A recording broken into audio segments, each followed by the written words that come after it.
नमस्कार बच्चों, स्वागत है आपके अपने YouTube चैनल स्टडी पोर्टल में।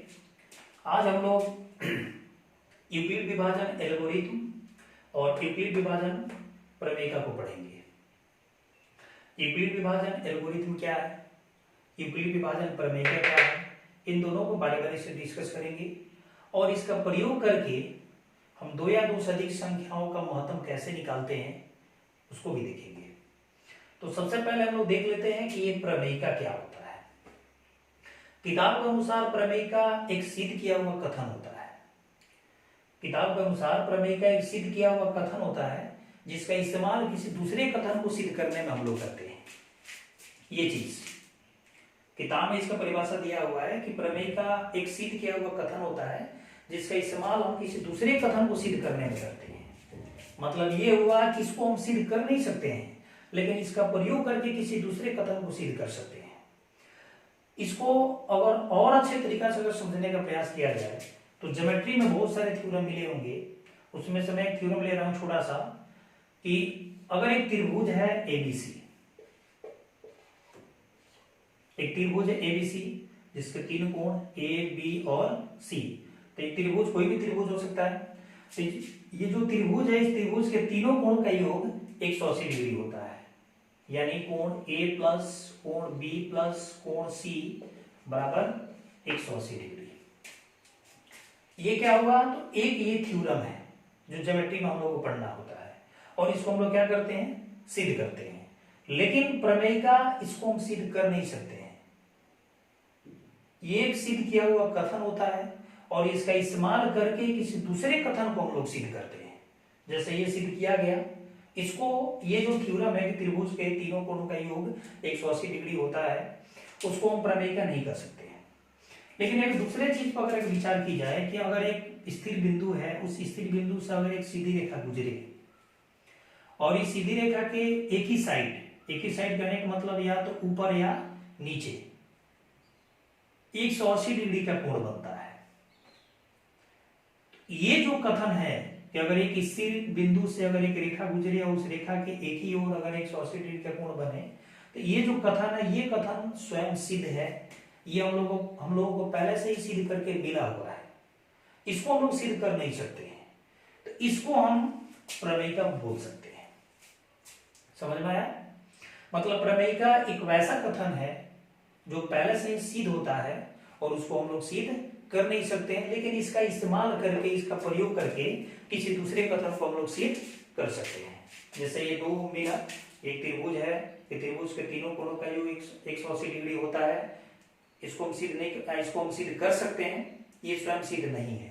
लेकिन ये जो चीज है कि एक बिंदु से अगर एक रेखा गुजरे तो इसको एक ही साइड या ऊपर या नीचे 180 डिग्री का कोण बनता है, ये स्वयं सिद्ध है। ज्योमेट्री में इसको रैखिक जुग्म अभिगृहित का नाम देते हैं।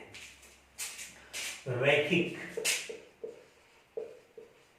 युग, रैखिक मतलब एक लाइन, युग मतलब जोड़ा, अभिगृहित ये होता है। ज्योमेट्री में इसका नाम रैखिक युग अभिगृहित होता है। तो समझ में आ गया होगा कि प्रमेय का क्या चीज है।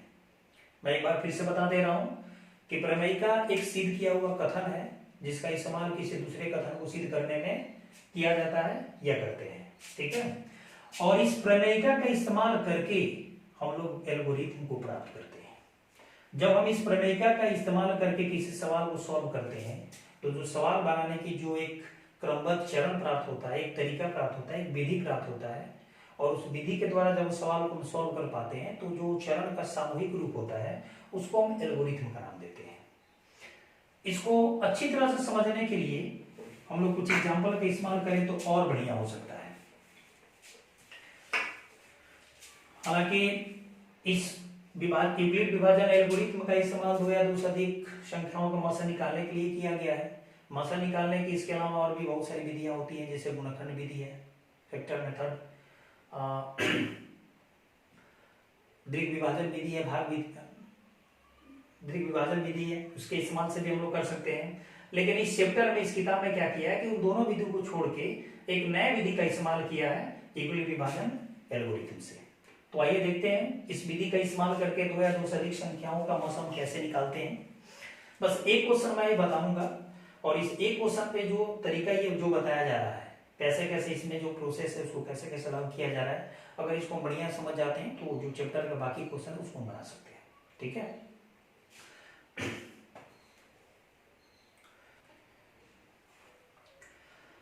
यूक्लिड विभाजन एल्गोरिथम और यूक्लिड विभाजन प्रमेय का, इन दोनों में अगर अंतर की बात की जाए तो लगभग लगभग ये दोनों सेम होता है, बस थोड़ा सा का अंतर होता है।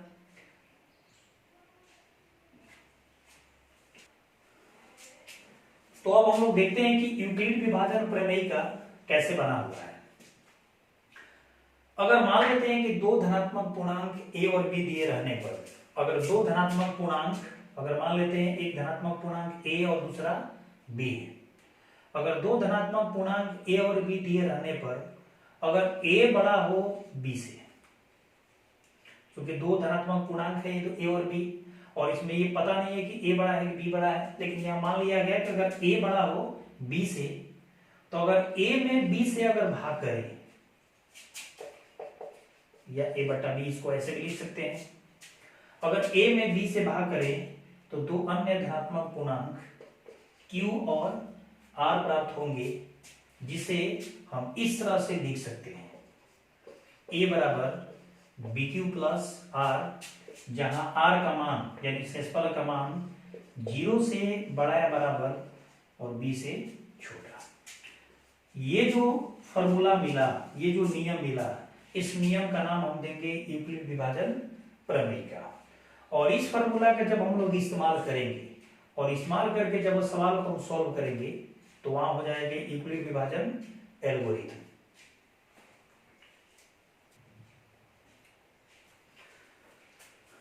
ये जो नियम मिला है a बराबर बी क्यू प्लस आर, जहां r का मान 0 से बड़ा या बराबर और b से छोटा, तो इस नियम को हम यूक्लिड विभाजन प्रमेय का कहेंगे। और जब इस नियम का हम लोग इस्तेमाल करके जब सवाल को सॉल्व करेंगे, सवाल को जब बनाएंगे, तो जो बनाने की जो चरण होगा, एक सुपरिभाषित जो चरण होगा, जो क्रमबद्ध एक तरीका होगा, उसको हम यूक्लिड विभाजन एल्गोरिथम का नाम देंगे। ठीक है, अब इसको देख लेते हैं कि जो ये r का मान है 0 से बड़ा या बराबर और b से छोटा, यू क्यों, मतलब ये जो है ये ऐसे क्यों लिखा गया है यहाँ पे कि r का मान 0 से बड़ा या बराबर और b से छोटा, r मतलब ये शेषफल की बात हो रही है। तो यहां हम देख रहे हैं कि a और b दोनों धनात्मक पूर्णांक है, a बड़ा है b से, a में b से भाग किया गया तो दो अन्य धनात्मक पूर्णांक q और r मिला। तो अगर भाग की प्रक्रिया में अगर देखा जाए, अगर यहां पर मैं एक एग्जांपल लूं कि अगर मैं 7 से भाग करूं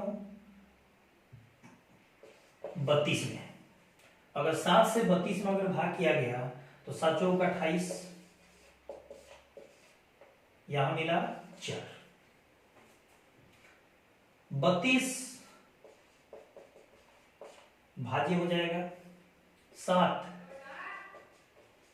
भाजक हो जाएगा, 4 भागफल हो जाएगा, और ये 4 जो है ये शेष या शेषफल हो जाएगा। अब ये जो भाग की प्रक्रिया हुई है, इस भाग की प्रक्रिया को क्या हम इस तरह से नहीं लिख सकते हैं, 28 बराबर ये और ये दोनों गुणा कर दें, 7 चौक 28 प्लस ये 4 जोड़ दें। अगर भाग में देखें तो ये भाज्य बराबर भाजक गुणे भागफल जोड़ शेष, यहां से लिखा हुआ है कि भाज्य है कितना, सॉरी ये हो जाएगा 32, भाज्य बराबर भाजक गुणे भागफल जोड़ शेष, मैं यहां लिख दे रहा हूं, भाज्य बराबर भाजक गुणे भागफल जोड़ शेष। ये जो मिला अभी और ये जो मिला हुआ है ये दोनों एक ही चीज है। इसमें भी एक 2 नंबर दिया हुआ है, इसमें भी 2 नंबर दिया 32 और 7, एक नंबर बड़ा है एक नंबर छोटा है, इसमें भी 32 बड़ा है 7 छोटा है। a में b से भाग किया गया तो अन्य धनात्मक पूर्णांक q और r मिला, यहाँ पर भी 32 में 7 से भाग किया गया तो एक 4 मिला और एक यहाँ 4 मिला, ये भागफल हो जाएगा और ये शेषफल हो जाएगा। इसको अगर इस फॉर्म में यहाँ लिखा जाए तो ये चीज हो जाएगा, भाज्य बराबर भाजक गुणे भागफल जोड़ शेष। अब हम लोग को ये देखना था कि जो r का मान है ये 0 से बड़ा और बराबर और b से छोटा क्यों होता है। अगर इस सवाल में अगर जो ये सवाल बनाया गया, भाग बनाया गया है, तो इसमें ये जो शेषफल मिला है 4, अगर ये 4 इस 7 से अगर बड़ा होता तो क्या होता? अगर ये 4 जो शेषफल है अगर ये 7 से बड़ा होता तो जाहिर सी बात है कि भाग की प्रक्रिया और आगे बढ़ती। मतलब ये हुआ कि ये जो शेषफल है अगर ये पूरा पूरा कट जाएगा तो शून्य देगा, अगर पूरा पूरा नहीं कटेगा तो शून्य के अलावा कोई नंबर देगा। वो नंबर हमेशा पॉजिटिव होता है, कभी नेगेटिव नहीं आएगा। यानी 0 भी हो सकता है। 0 कब होगा? जब पूर्णतः कट जाएगा। और 0 के अलावा कोई धनात्मक संख्या होगा, लेकिन इसका मान हमेशा भाजक से छोटा होता है। अगर ये बड़ा होगा तो जाहिर सी बात है कि भाग को हम बंद नहीं कर सकते, भाग की प्रक्रिया को और आगे बढ़ा सकते हैं। ठीक है, इसलिए यहाँ पे r का मान 0 से बड़ा या बराबर और b से छोटा दिया गया है।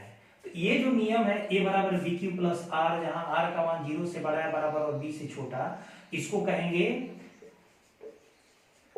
यूक्लिड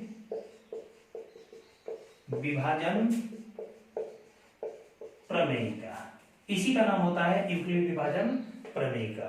अगर कोई पूछे कि यूक्लिड विभाजन प्रमेय का क्या है,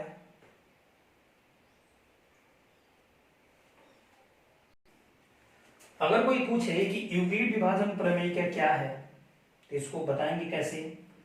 तो हम लोग ये कर सकते हैं कि अगर दो धनात्मक पूर्णांक a और b दिए रहने पर अगर a बड़ा हो b से, अगर a में b से भाग करें तो दो अन्य धनात्मक पूर्णांक q और r प्राप्त होंगे, जिसे हम इस प्रकार लिख सकते हैं या बोल सकते हैं a बराबर बी क्यू प्लस आर, जहां r का मान 0 से बड़ा या बराबर और b से छोटा। ये जो चीज है इसी को कहेंगे यूक्लिड विभाजन प्रमेय का। अब हम लोग क्या करेंगे कि यूक्लिड विभाजन प्रमेय का प्रयोग करके दो या दो से अधिक संख्याओं का मसा निकालेंगे।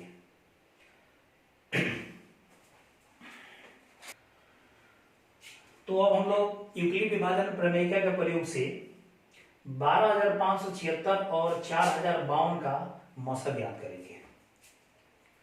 अब हम लोग को देखना है कि यूक्लिड विभाजन प्रमेय का इस्तेमाल इन दोनों संख्याओं का मौसा निकालने में कैसे किया जाता है। क्योंकि ये मान बहुत बड़ा है तो मैं एक छोटा एग्जांपल यहाँ दिखा रहा हूं। अगर मान लेते हैं कि एक संख्या दिया है 14 और एक दिया है 6 और इन दोनों का मौसा निकालना है इसी विधि से या भाग विधि से, तो हम लोग क्या करते हैं, एक संख्या है 14 दूसरा है 6, इसका मौसा निकालना है। क्योंकि 14 बड़ा है तो 6 से भाग करेंगे, हम लोग ऐसे करते हैं भाग विधि में। 6 से अगर ले जाए तो कितना 2 बार में जाएगा, 6 दूना 12 और ये हो जाएगा 2, और तो आगे प्रक्रिया होगा नहीं। अगर इसको हम भाज्य बराबर भाज्य गुणे भागफल जोड़ से जो पिछले अभी बताया गया उसके अनुसार अगर इसको लिखने का प्रयास करें तो ये कुछ इस तरह से होना चाहिए। 14 बराबर भाज्य बराबर भाज्य गुणे भागफल, यानी 6 गुणे 2 प्लस शेष कितना है 2। अगर इसको हम देखें सॉल्व करके 6 दूना 12 प्लस 2 14 इसके बराबर आ जाएगा। ये प्रक्रिया हम लोग करके चलेंगे क्योंकि ये नंबर बड़ा था और इसमें भी हम लोग यही तरीका का इस्तेमाल करने वाले हैं। इसलिए मैंने क्या किया कि छोटा एग्जांपल लिया, उसके माध्यम से मैं समझाने का प्रयास किया। और ये जो फॉर्म मिला है, जब इसको 6 से जब हम 14 में भाग करके जब इस तरह से सेट किए हुए हैं, ये क्या बना है, अगर देखा जाए तो यूक्लिड विभाजन प्रमेय का है। यही काम हम इसमें भी करेंगे।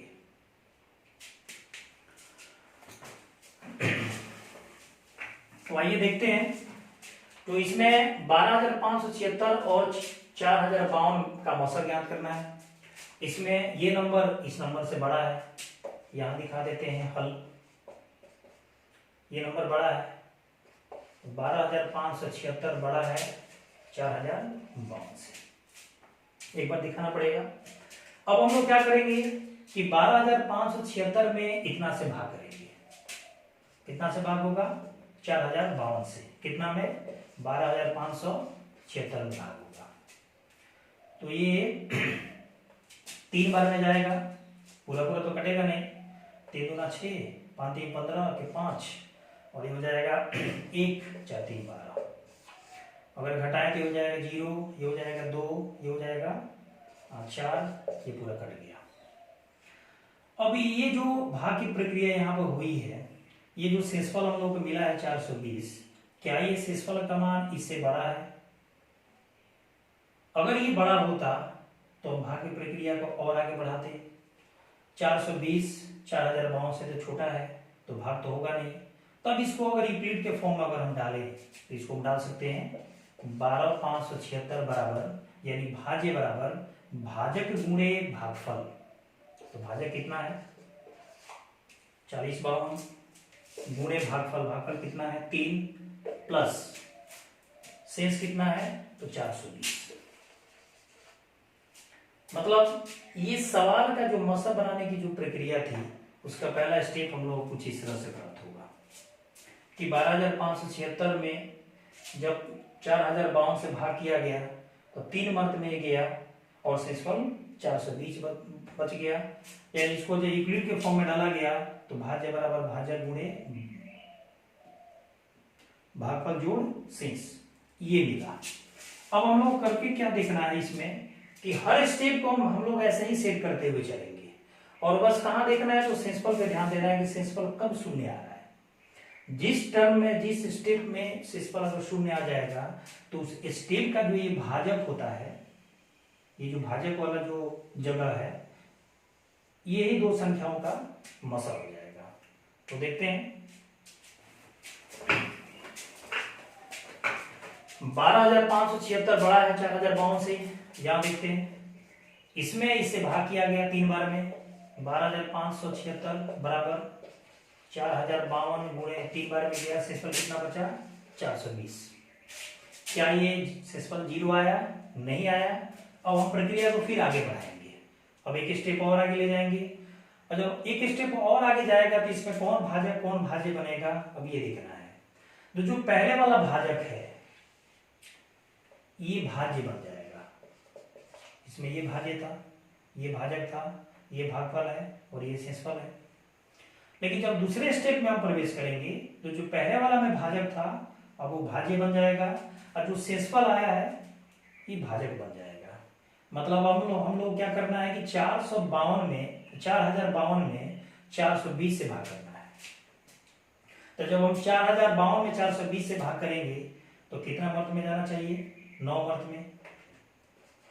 तो 420 गुणे 9, पूरा पूरा कटेगा नहीं, शेषफल कुछ आएगा, देख लेते हैं क्या शेषफल बचना चाहिए। ये हो जाएगा 420 गुणे 9, 0 9 दूना 18, 36 1 37, 37 80 आ रहा है। इसका मतलब शेषफल यहाँ हो जाएगा 220। ठीक है, फिर यहां शेषफल शून्य नहीं आया, फिर हम एक स्टेप और आगे ले जाएंगे। अब क्या होगा, अब की बार ये भाज्य बन जाएगा, मतलब ये हो जाएगा 420। ठीक है, और ये जो शेषफल है अब ये भाजक बन जाएगा, मतलब कि 420 में अब की बार 220 से भाग करना है। तो 220 से अगर भाग करेंगे तो 2 बार करेंगे तो 440 हो जाएगा, मतलब एक बार में ही जाएगा, प्लस शेषफल क्या बचेगा 200।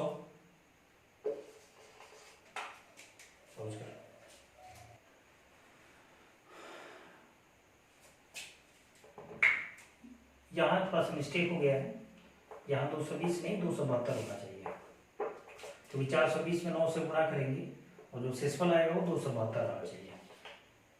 ये गलती हो गया था, मतलब ये स्टेप भी गलत होगा।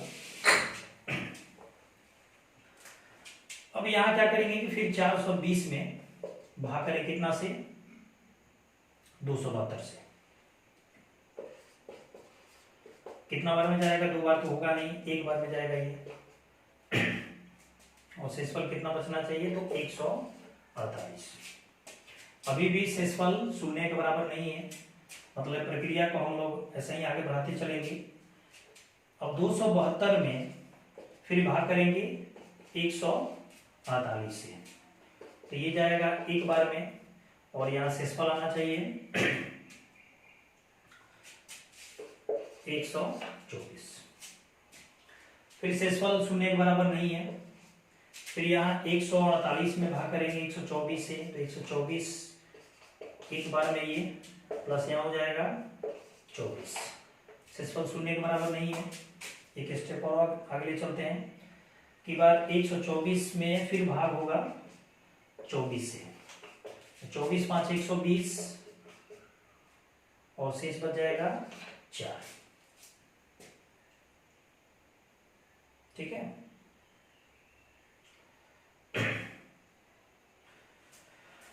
अब यहां देखते हैं, क्योंकि हम लोगों को प्राप्त क्या करना है, शेषफल शून्य आए, बस ये टर्म खोजना है।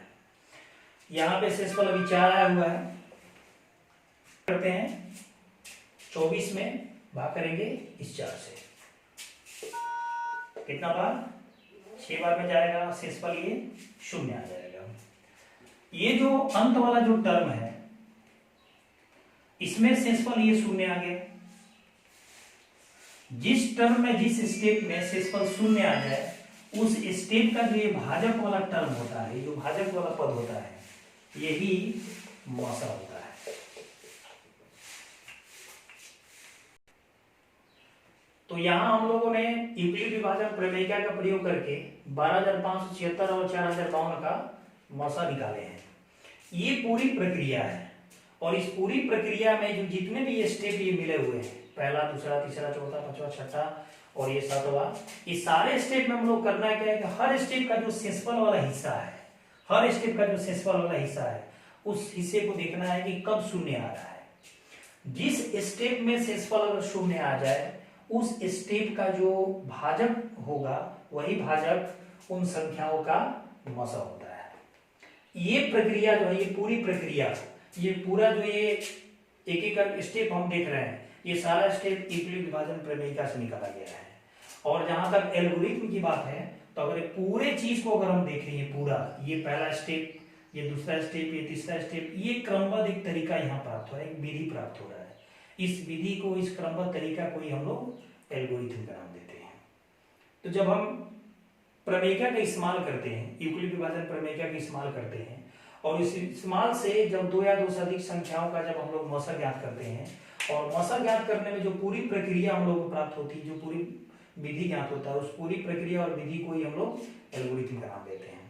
एक बार मैं फिर ये बता दे रहा हूँ कि 2 या 2 से अधिक संख्याओं का जब यूक्लिड विभाजन प्रमेयिका के माध्यम से जब हम मौसा निकालते हैं, तो उसमें कहाँ हम लोग क्या क्या बात याद रखनी पड़ती है। पहले तो ये देखना पड़ता है कौन नंबर सबसे बड़ा है, कौन नंबर छोटा है। छोटे वाले नंबर से बड़े वाले नंबर में भाग करते हैं, और भाग करने का तरीका यही होता है कि अगर ये बड़ा है, ये छोटा है, तो इसमें इससे हम भाग करेंगे। जब भाग करेंगे तो जाहिर सी बात है, कुछ भागफल आएगा, कुछ शेषफल आएगा, और उस भागफल, शेषफल और भाज्य भाजक को, जब भाज्य बराबर भाजक हुए, भागफल जो शेष, अगर उस फॉर्म में दिखाएं तो कुछ इस तरह से ये मिलेगा। ठीक है। इसमें जब इससे ये भाग किया गया, 12,576 में 4,052 से भाग किया गया, तो 3 बार में ये कटा और साथ में 420 शेषफल आया। और हर एक पद का हम लोग क्या करना है, तो शेषफल को देखना है कि शून्य आया है कि नहीं। इसमें शून्य नहीं है। फिर स्टेप को हम आगे बढ़ाएंगे। अब आगे वाले स्टेप में क्या होगा कि जो पहले भाजक था, अब वो भाज्य बन जाएगा, और जो शेषफल मिला है वो शेषफल भाजक बन जाएगा। हर एक टर्म में ये काम करना है। थोड़ा सा अगर डायग्राम के माध्यम से समझने का प्रयास करें तो ये चीज आ रहा है। अच्छे तो प्राप्त हो रहा है। फिर ये भाजक भाज्य बन गया, और ये शेषफल भाजक बन गया। फिर ये भाजक भाज्य बन गया, और ये शेषफल भाजक बन गया। फिर ये यहाँ भाज्य बन गया, और 124 यहाँ शेषफल बन गया। फिर 124 जो भाजक था, अब की बार ये भाज्य बन गया, और जो पहले 24 शेषफल था, ये भाजक बन गया। अभी भी शेषफल ये शून्य नहीं है।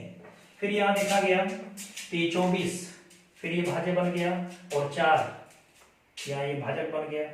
और ये पूरी प्रक्रिया में जब इसको ये काम किया गया, तो इसमें क्या मिला, ये शेषफल शून्य आ गया। बस हम लोग के शून्य को ही खोजना है। जिस टर्म में शेषफल शून्य आ जाए, उस टर्म का जो भाजक वाला हिस्सा होता है, उसको हम मौसा का नाम देते हैं। अतः यहाँ लिख सकते हैं कि अतः ये दोनों संख्या है, तो ये HCF ये ब्रैकेट में करके 12,576, 4,052 बराबर 4, ये हम लोग का आंसर प्राप्त हुआ। तो यूक्लिड विभाजन प्रमेयिका का यही प्रयोग है। जरूरी नहीं है कि यहाँ 2 ही नंबर संभव है, 2 से अधिक भी नंबर आ सकता है, 4 भी नंबर आ सकता है, 3 आ सकता है, 4 आ सकता है, 5 आ सकता है। लेकिन 10th के बुक में ज़्यादा से ज़्यादा 2 दिया है, नहीं तो 2 से 3 दिया है। हालांकि अगर तरीका पता हो तो हम लोग 2 से अधिक अगर कितना भी देगा तो उसको हम सॉल्व कर सकते हैं। ये जो पूरी प्रक्रिया है थोड़ा सा इसको बढ़िया से देखना है, समझने का प्रयास करना है। ज़्यादा इसमें कुछ है नहीं, बस वही भाज्य बराबर भाज्य गुणे भागफल जोड़ से जब हम लोग भाग बनाते हैं और डाउट में पड़ जाते हैं कहीं हमारा भाग सही है कि गलत है, तो हम लोग वही भाज्य बराबर भाज्य गुणे भागफल जोड़ से इसका इस्तेमाल करते हैं। वही चीज़ का इस्तेमाल यहाँ पर हुआ है। और ये बस अंतर कहाँ हो जाता है कि बस शेषफल को देखते चलना है, शेषफल शून्य नहीं आएगा तो प्रक्रिया का आगे बढ़ाते चलना है और बस चेक करना है कि शेषफल कब शून्य आ रहा है। जिस टर्म में शेषफल शून्य आ गया उस टर्म का ये मौसा हो जाता है।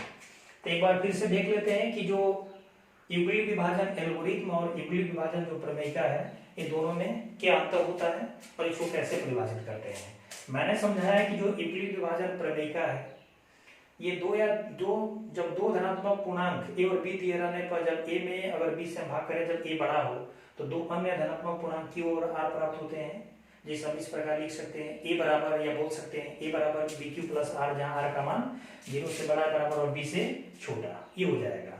जब इस नियम का हम लोग इस्तेमाल करके जब वो सवाल को सॉल्व करते हैं, 2 या 2 से अधिक संख्याओं का जब हम मौसा निकालते हैं और मौसा निकालने में जो ये पूरी प्रक्रिया का जो ये इस्तेमाल होता है, उस पूरी प्रक्रिया या पूरी जो क्रमबद्ध तरीका होता है उसको हम विभाजन एल्गोरिथम का नाम देते हैं।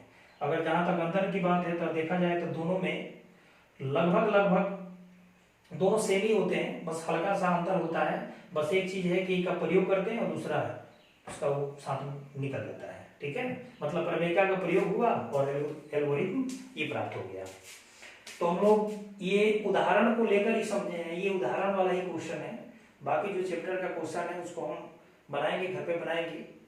तो जो तुम लोगों का ये नेक्स्ट वीडियो आएगा उसमें जो चैप्टर है जिसमें ये 2 या 2 से अधिक संख्याओं का एल्गोरिथम के माध्यम से प्रमेयिका के माध्यम से जो मौसा निकालने के लिए देगा उसको हम लोग बनाने वाले हैं। बस करना क्या है कि इस वीडियो को अंत तक देखना है और कोशिश करना है कि जो लड़के अभी घर पे बैठे हुए हैं, जिनको कोई कहीं से कोई व्यवस्था नहीं हो पा रही है पढ़ने का, वो इस वीडियो की मदद से अपनी पढ़ाई को स्टार्ट कर सकते हैं।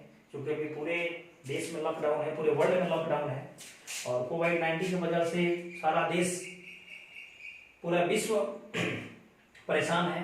वैसी स्थिति में हर एक राज्य का, हर एक जिले का जो शिक्षण संस्थान है सब बंद है और कोई निश्चित नहीं है कि ये संस्थान कब तक खुलेंगे। लेकिन जो बीच का समय है, जो हम लोग घर पे बैठ के अपना समय बेमतलब के टीवी देखने में या कोई गेम खेलने में बर्बाद कर देते हैं, अगर उस समय में अगर 1 घंटे समय अगर पढ़ाई पे दे दें और थोड़ा सा ज़्यादा वीडियो लंबा नहीं होने वाला है, 20 से 25 मिनट का कहीं मैक्सिमम जाए और इसको देख के अगर सवाल बनाने का प्रयास करें तो उम्मीद है कि समझ में आएगा। अगर इसमें कोई भी दिक्कत हो तो कमेंट बॉक्स में अपनी समस्या को टाइप करके तुम लोग शेयर कर सकते हो। अगले वीडियो में उसको बता के उसका निवारण कर दिया जाएगा। ठीक है, तो उम्मीद करते हैं कि सारा चीज समझ में आया होगा। कोशिश रहेगी कि और इससे भी बढ़िया करके समझाने का प्रयास किया जाए। ठीक है, धन्यवाद।